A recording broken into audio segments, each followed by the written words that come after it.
राजस्थान के एक एक नागरिक का, राजस्थान के एक एक निवासी का आशीर्वाद है भारतीय जनता पार्टी पर, क्योंकि प्रधानमंत्री मोदी जी की जो गारंटी है, जो विकास की गारंटी है, सुरक्षा की गारंटी है, आगे हम राजस्थान को अमृत काल में ले जाने की जो गारंटी है, एक एक राजस्थानी को सक्षम बनाने की गारंटी है, ये राजस्थानियों के दिल में बस गई है। इसीलिए अपार जनसमूह भी है और अपार आशीर्वाद भी है।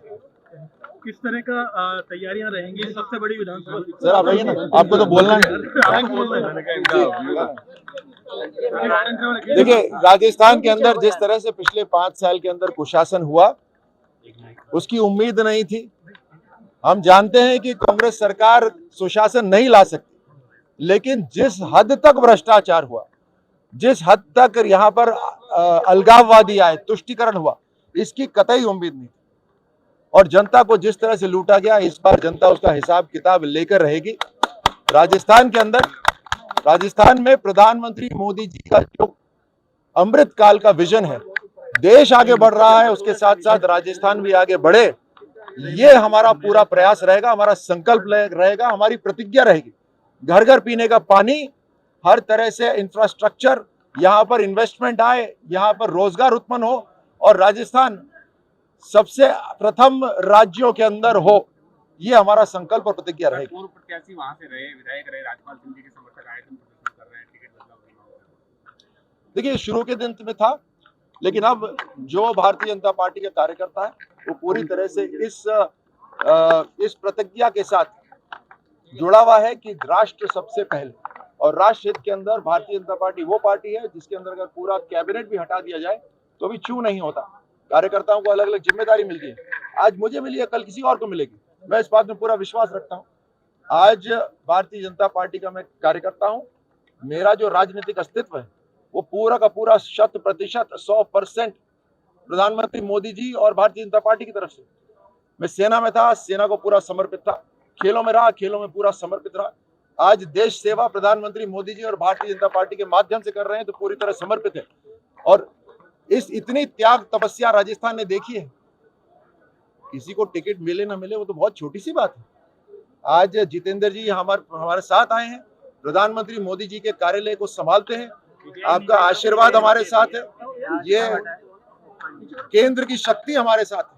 मैं जितेंद्र जी का बहुत बहुत धन्यवाद भी देता हूं कि वो आज यहाँ पधारे। राज्यवर्धन जी, अभी जिस तरीके से कांग्रेस लगातार ये आरोप लगा रही है बीजेपी पे कि बीजेपी लगातार है वो सनातन धर्म के नाम पे या फिर भगवान श्री राम के नाम पे पूरे राज्य में जो आपसी मतलब दो समाजों के बीच में मतभेद पैदा करने की कोशिश कर रहे हैं। कानून व्यवस्था तो राजस्थान की कांग्रेस सरकार के हाथ में थी। किसने कहा था उनको कि सनातन को डेंगू कहें, सनातन को मलेरिया कहें? ये तो इंडिया अलायंस इकट्ठे होकर उन्होंने कहा है। हम तो अभी भी पूरी तरह संकल्पित है कि सबका साथ हो, सबका विकास हो, सबका प्रयास हो। प्रधानमंत्री मोदी जी की सरकार एक एक नागरिक को आगे बढ़ाना चाहती है, कोई भेदभाव नहीं करती।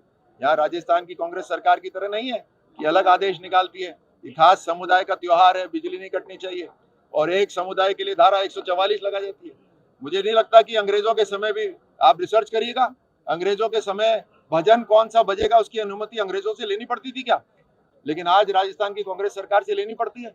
इस तरह से ध्वस्त करे गए मंदिर, राम दरबार गिराया गया, कितने दंगे हुए, गर्दन काटी गई, राजस्थान ही बचा था अलगाववादियों को आने के लिए। हम तो पूरी तरह तैयार हैं। एक जीवन है, उस जीवन को राष्ट्र को समर्पित कर दिया है, भारतीय जनता पार्टी को समर्पित कर दिया है। एक एक भाजपा का कार्यकर्ता, अलगाववादी 3 तारीख से पहले निकल जाए, क्योंकि उसके बाद दशहरा जो 25 नवंबर को बनने वाली है, दोबारा बुराई के ऊपर अच्छाई की जीत एक एक राजस्थान का नागरिक दर्ज करेगा और दशहरा फिर से मनाएगा।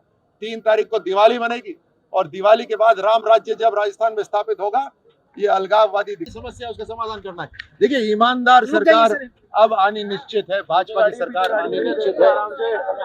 सर एक आराम से बस अब हो गया। हिंदुत्व की बात देखिए, सबसे पहले सनातन को ये कहना कि डेंगू है, ये सिर्फ ना करा, ये कांग्रेस ने करा, इंडिया अलायंस ने करा, का काम करते हैं। बहुसंख्यक को हर तरह से गाली देते हैं।